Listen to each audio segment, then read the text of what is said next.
Hello children. In previous lecture we will discuss about the exercise of number chapter 2. मैंने आपको trade to territory chapter पिछले term पे discuss किया था, उसका वीडियो अपलोड किया हूँ और उसका आपने के पास होमवर्क सेंड कर दिया था। होमवर्क आपने किया होगा, सब कुछ अच्छा हुआ। चैप्टर नंबर 2 का ट्रेड टू टेरिटरी जो मैंने चैप्टर एक्सप्लेन किया था, उसमें मैंने आपका याद होगा मैंने उसको लगभग 1856 तक ले आया था। 1856 तक की मैं स्टोरी आपको बता दिया था कि 1856 के पहले क्या हुआ इंडिया में, किस प्रकार ब्रिटिश एक्सपेंड किए हैं पूरे इंडिया में। क्लियर। उसके बाद मैंने बोला था 1857 से मैं आगे पढ़ाऊंगा, क्योंकि आगे आपका चैप्टर है डायरेक्ट 1857 फ्रीडम, ठीक है, लड़ाई एक स्वतंत्रता संग्राम आपके भारत का। ये आगे मैं चैप्टर डिस्कस करूंगा। लेकिन 1865 तक ब्रिटिश किस प्रकार यहाँ के एडमिनिस्ट्रेशन पे मेंटेन किए हैं, किस प्रकार यहाँ के गांव को समझा है, क्योंकि आपको पता है इंडिया में तो गांव बहुत थे पहले, और थे, एग्रीकल्चर लैंड ही है इंडिया, तो यहाँ गांव वगैरह छोटे छोटे कस्बे बहुत सारे थे।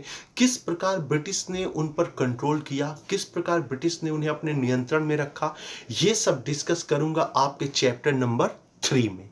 ये है आपका next chapter, chapter number 3, ruling the country side.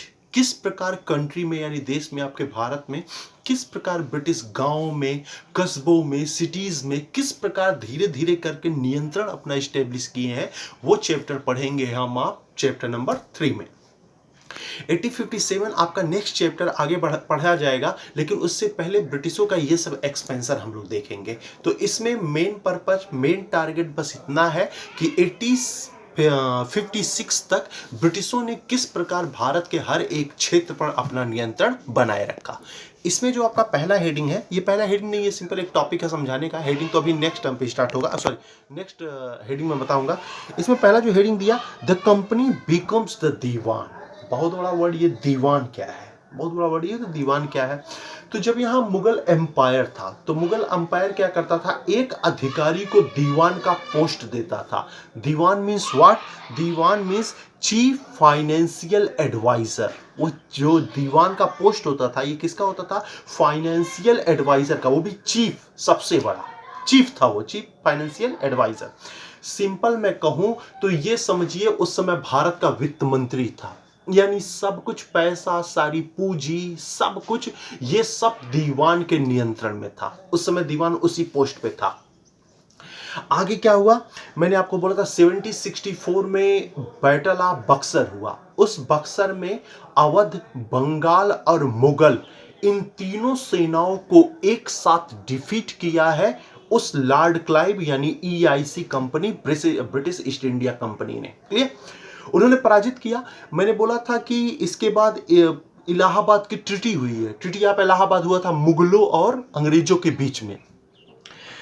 12 अगस्त 1765 को इन मुगलों ने क्या किया, बंगाल का दीवान बना दिया अंग्रेजों को। यहीं से जो पद चाहिए था EIC को, वो दे दिया इन मुगलों ने 1765 में ब्रिटिशों को अपना दीवान बनाकर। सिंपल मैं कहूं तो भारत के अब हर एक पैसे पे राज है ब्रिटिश का, अंग्रेजों का। ये छोटा सा इंट्रो दिया है आपके स्टार्टिंग में, और आपके इस चैप्टर का पहला जो हेडिंग है, वो हेडिंग है revenue for the company. Clear? Company तो दीवान बन गया। अब दीवान बनने के बाद उसका सबसे बड़ा टारगेट क्या होगा, किसी तरह रेवेन्यू कलेक्ट करना। जितना रेवेन्यू हो सकेगा उतना रेवेन्यू मैं कलेक्ट करूंगा भारत से। क्यों? क्योंकि भारत पे वो ट्रेडर बन के आए थे, और आपको पता होना चाहिए इस समय भी वो ट्रेडिंग ही करना चाहते थे, क्योंकि वो जानते थे हम अगर यहाँ पे राज करेंगे, अपना यहाँ नियंत्रण लगाएंगे, तो यहाँ पर एडमिनिस्ट्रेशन के साथ साथ और उसके रख रखाव के लिए उन्हें ही पैसा देना पड़ेगा। इसीलिए वो क्या करते थे, कोई राजा बन गया, जैसे बंगाल का एक नवाब बन गया, ठीक, बंगाल का नवाब बनाया किसी को और खुद को उसका दीवान बना लिया। पैसा सारा अंग्रेजों के जेब में जाता था, और नाम उस बंगाल के नवाब का होता था कि नवाब जी ने इतना टैक्स लगा दिया। यानी मैं आपसे कहूं तो इनडायरेक्टली ये रेवेन्यू को कलेक्ट करते थे पूरा का पूरा। क्लियर। इसीलिए जो छोटे छोटे राज्य थे बंगाल में, जो छोटे छोटे राजा थे, छोटे छोटे किंगडम थे, उन पर कभी अंग्रेजों ने नियंत्रण ही नहीं किया, उन्हें अपने कंट्रोल में ही नहीं लाया। क्यों? क्योंकि वो जानते थे जिस दिन बड़ी आंधी चलेंगी यही छोटे छोटे राजा उसकी हेल्प करेंगे। इसीलिए वो छोटे राजाओं को हमेशा खुश करता था और बड़े बड़े राज्यों को हमेशा लूटता था इनडायरेक्टली। क्लियर। 1764 में बंगाल का नवाब मीर जाफर फिर से बना था, बाद में उसका बेटा बन गया था, लेकिन नाम मात्र का। देखो कितना चालाक है। कहा जाता है पब्लिक ने कभी लॉर्ड क्लाइव से कहा कि लॉर्ड क्लाइव जी मुझ पे टैक्स बहुत ज्यादा लग रहा है, आप लोग कितना टैक्स लगा रहे हैं। तो लॉर्ड क्लाइव ने, कहा जाता है, एक पत्र दिखाया। लॉर्ड क्लाइव ने कहा देखो भाई, इसमें तुम्हारे नवाब का साइन है, मेरा तो साइन ही नहीं है। टैक्स बढ़ाने वाला तुम्हारा नवाब है, उससे जाकर बोलो, मुझसे क्यों बोल रहे हो? मैं तो आप ही के भलाई के लिए कार्य कर रहा हूं, मुझसे मतलब नहीं हो। तो नवाब ने टैक्स बढ़ाया। कितना होशियार था नवाब, उसके हाथ की कठपुतली था, उसने ही वो साइन करवाया, लेकिन कितने आराम से बचकर चला गया। और यही कारण है कि बंगाल हुआ, मैसूर हुआ, साउथ इंडिया हुआ, उन राज्यों में सबसे ज्यादा रेवेन्यू कलेक्ट किया है इन अंग्रेजों ने। कहा जाता है कि ये अच्छा खासा बंगाल से टैक्स कलेक्ट किए। मैंने आपको बताया था बंगाल कोई छोटा राज्य नहीं है, बहुत बड़ा राज्य है। इनडायरेक्टली इन्होंने सारे बड़े राज्यों पे अपना अधिकार जमाया, छोटे छोटे राज्यों को छोड़ दिया अपने हेल्प के लिए। ये पॉइंट है इस हेडिंग में जिसे मैंने बताया revenue for the company. Clear. Next जो टॉपिक है इसका, वो टॉपिक है आपका the need to improve agriculture. ठीक है। तो ये जो कंपनी रेवेन्यू कलेक्ट करती थी, ये रेवेन्यू कई सारे आर्टिकल से, पीजेंट से, जमींदारों से, इन्हीं सबसे रेवेन्यू कलेक्ट करती थी। तो ये आर्टिकल्स वगैरह को बड़ी दिक्कत हो गई, पीजेंट को बड़ी दिक्कत हुई। आर्टिकल्स ने कहा बताओ, इतनी मेहनत से हम सिलाई बुनाई करते हैं, बुना के अपना वस्त्र तैयार करते हैं बेचने के लिए, और जितने में हम बेचते नहीं उससे ज्यादा पैसा ये अंग्रेज मुझसे छीन लेते हैं। क्लियर। पता चला बेचारा एक आर्टिकल अपना सिलाई बुनाई किया, अच्छा खासा वस्त्र बनाया, ले जाके मार्केट में 10 रुपए का बेच दिया। अंग्रेज आए, उसने कहा ऐसा है, बंगाल के नवाब ने कहा है 12 रुपए टैक्स देना है। बेचारा 10 रुपया तो अपना वो देता ही था, तो 2 रुपया एक्स्ट्रा देना पड़ता था। आर्टिकल्स ने कहा बहुत हुआ, जाके उस अवध के नवाब या बंगाल के नवाब से कहिए मैं सिलाई ही नहीं करूंगा, मैं बुना ही नहीं करूंगा। क्लियर।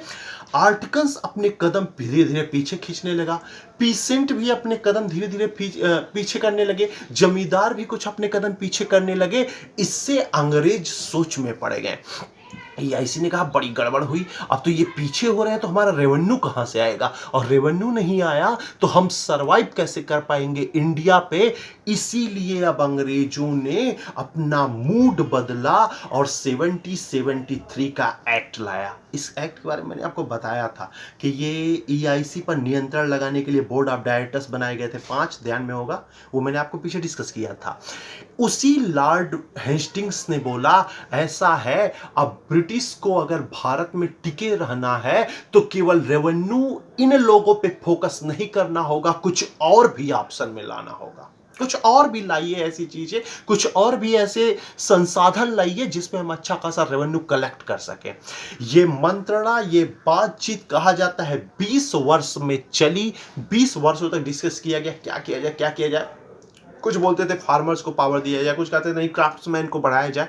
इस तरह का डिस्कशन करने पर 1793 में ईस्ट इंडिया कंपनी ने दिया एग्रीकल्चर में सुधारात्मक एक बिंदु, जिसे आप कहते हैं सेटलमेंट। इसी को कहते हैं आप लोग परमानेंट सेटलमेंट 1793। यानी अब अंग्रेजों का फोकस उस आर्टिकल्स पे, पीसेंट पे, क्राफ्ट्समैन पे ना होकर अब उनका फोकस एग्रीकल्चर पर हो गया। वही आपका टॉपिक है, the need to improve agriculture. Agriculture को बढ़ाना बहुत जरूरी हो गया, क्योंकि उतना रेवेन्यू उन लोग से अंग्रेज प्राप्त नहीं कर पाते थे कि वो सरवाइव कर सके इंडिया में। इसी के तहत 1793 में सेटलमेंट किया गया। क्लियर। ये सेटलमेंट जो परमानेंट सेटलमेंट है, इसे लाने वाला लॉर्ड कॉर्नवालिस है। नाम याद रखिएगा, आपके बुक मैंने दिया नहीं है इसलिए नोट कर लीजिए। लॉर्ड कॉर्नवालिस है ये परमानेंट सेटलमेंट लाने वाला। वही उस समय गवर्नर जनरल था, याद रखा, टीपू सुल्तान से लड़ाई भी किया था। तो वही लाया अस्थाई बंदोबस्त। बड़ा अच्छा काबिल गवर्नर रहा है ब्रिटिश के व्यू से, हमारे व्यू से तो अंग्रेज हमेशा अच्छे रहे ही नहीं है, क्योंकि जो भी उन्होंने किया अपने फायदे के लिए, हमारे फायदे के लिए कुछ नहीं किया। उसी ने कहा जाता है ये थाना वाना नहीं बनता है, ये थाने, वो थाने को बनाने वाला भी लॉर्ड कॉर्नवालिस है। कानून को लेकर बड़ा अच्छा अच्छा सुधार किया था लॉर्ड कॉर्नवालिस।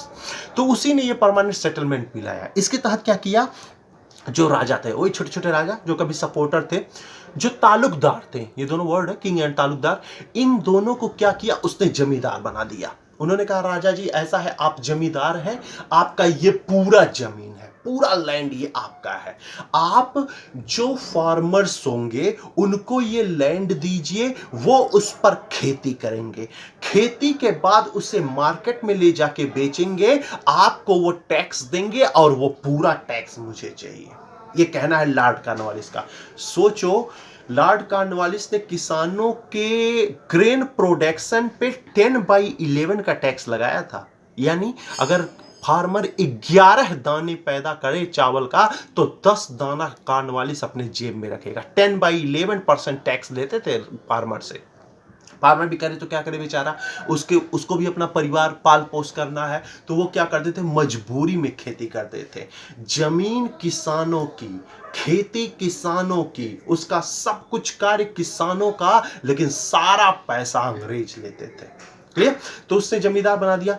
जमींदार कहा ऐसा है किसान, मैं आपको वो जमीन देता हूं, वहां पे खेती करिए, आपका भी अपना परिवार पालन पोषण करिए, मुझे भी कुछ दीजिए। किसान ने कहा ठीक है भैया, खेती करूंगा, करूं क्या, मुझे कुछ आता ही नहीं। वो खेती करने लगा, 11 दाने पैदा किया, 10 जमींदार को दे दिया, एक ही दाना बचा। जमींदार ने वो 10 दाना लॉर्ड कॉर्नवालिस को दे दिया। उसने कहा, किसान से कहा, किसान जी मुझे कुछ नहीं देंगे, मेरे पास तो कुछ नहीं बचा। फार्मर ने कहा मेरे पास ही कहां बचा सर, एक ही दाना तो बचा है। उसने कहा लाओ वो दाना मुझे दो, नहीं तो मैं तुम्हारी जमीन से बेदखल कर दूंगा। क्लियर? किसान बेचारा डर के मारे एक दाना वो दे दिया। जमींदार का अगर मन करेगा तो उसका आधा दाना तोड़कर फार्मर को दे देगा, और नहीं मन करेगा तो नहीं देगा, बोलेगा फिर से खेती करो, अगली बार तुम ले लेना। क्लियर? किसानों की हालत बड़ी खराब थी, बड़ी खराब थी किसानों की हालत, लेकिन क्या करें, उनकी मजबूरी थी, वो करना ही था। इन किसानों को वेट है उस इंसान का जो बिना लड़ाई लड़े इन्हें इनका अधिकार दिला सके। क्लियर? क्योंकि किसान अगर लड़ाई लड़ता तो ये अंग्रेज किसान को गोली मार देते हैं। मरता वो किसान नहीं, मरता उस किसान पे डिपेंड उसकी फैमिली, पूरी फैमिली ही मर जाती। इसलिए किसान चाह कर भी कुछ बोल नहीं पा रहा है, बोलेगा तब जब बिना लड़ाई, बिना ब्लड के उन्हें वो अधिकार मिलेगा। इंसान का वेट है वह। क्लियर? वही इंसान बन के कभी महात्मा गांधी जैसे लोग आएंगे जो इन्हीं किसानों को कलेक्ट करके बहुत बड़ा मूवमेंट शुरू करेंगे ब्रिटिश के अगेंस्ट में। ठीक है? तो याद रखिएगा परमानेंट सेटलमेंट क्या है, कब आया, कौन लाया, किस प्रकार इसने कार्य किया, तो यही परमानेंट सेटलमेंट था। क्लियर? जमींदार भी पैसा लेता था। अंग्रेजों ने कहा ऐसा है जमींदारी, जो आप टैक्स लेते हैं ना अपने पास, उसी पैसे से कुछ अपने लिए रख लीजिए, लेकिन बाकी बचे पैसे से और लैंड में इन्वेस्ट करिए, और लैंड खरीदिए, उसमें इन्वेस्ट करिए, वो भी लैंड आपका होगा, फार्मर को देना, हमारा रेवेन्यू बढ़ेगा। आपको पता होना चाहिए बहुत रेवेन्यू बढ़ा है अंग्रेजों का, बहुत रेवेन्यू बढ़ा है एग्रीकल्चर लैंड से। और किसानों की इतनी हालत खराब थी कि कहा लगभग 1770 में, सोचो बंगाल में इतना बड़ा अकाल पड़ा, इतना बड़ा सूखा पड़ा, ड्राट पड़ा कि लगभग 10 मिलियन लोग मरे हैं। 10 मिलियन। बंगाल की आबादी ही 30 मिलियन थी, यानी 1/3 इंसान 1770 के भयंकर सूखे में मर गए हैं। और वो कारण है रेवेन्यू का बढ़ाया जाना, टैक्स का बढ़ाया जाना इन अंग्रेजों के द्वारा उन फार्मर्स के ऊपर।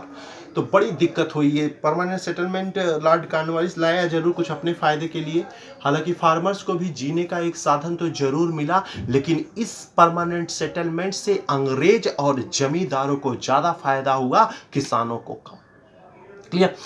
किसानों ने कहा ऐसा है मुझे कुछ नहीं मिला, मैं खेती नहीं कर पाऊंगा। जमींदार ने कहा जाओ खेती मत करो, भागो यहाँ से, जो करना हो जाके करो, मैं दूसरा किसान ले आऊंगा, वो खेती करेगा। उसने क्या किया, किसान को उसी की जमीन से बेदखल कर दिया। क्लियर?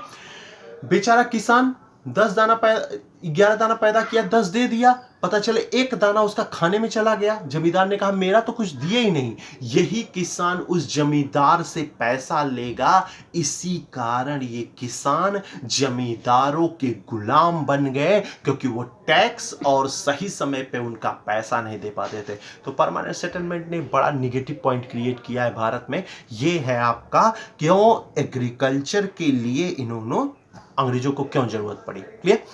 नेक्स्ट आपका वीडियो मैं यही रुक रहा हूं। नेक्स्ट वीडियो में मैं प्रॉब्लम डिस्कस करूंगा कि आखिर परमानेंट सेटलमेंट में किस तरह का प्रॉब्लम आया, कि कुछ और एग्रीकल्चर सुधार हुए हैं, रिफॉर्म हुए हैं, कुछ और एग्रीकल्चर रिफॉर्म, ये डिस्कस करूंगा मैं नेक्स्ट वीडियो में। तो नेक्स्ट वीडियो आपका द प्रॉब्लम से स्टार्ट करूंगा और कुछ और पॉइंट बताऊंगा। बाकी जितना टॉपिक मैंने पढ़ा है इससे रिलेटेड मैं कुछ क्वेश्चंस आपको दूंगा होमवर्क में। उस होमवर्क को आप करिएगा और जितना जल्दी हो सके उसका आंसर भेजिएगा। उसके बाद आपका कल मैं नेक्स्ट वीडियो अपलोड करूंगा और उसी के अकॉर्डिंग फिर क्वेश्चन लिखूंगा। जितना एक्सरसाइज करेंगे उतना टॉपिक समझने में मजा आएगा। ओके, नेक्स्ट वीडियो में मिलते हैं। Thank you.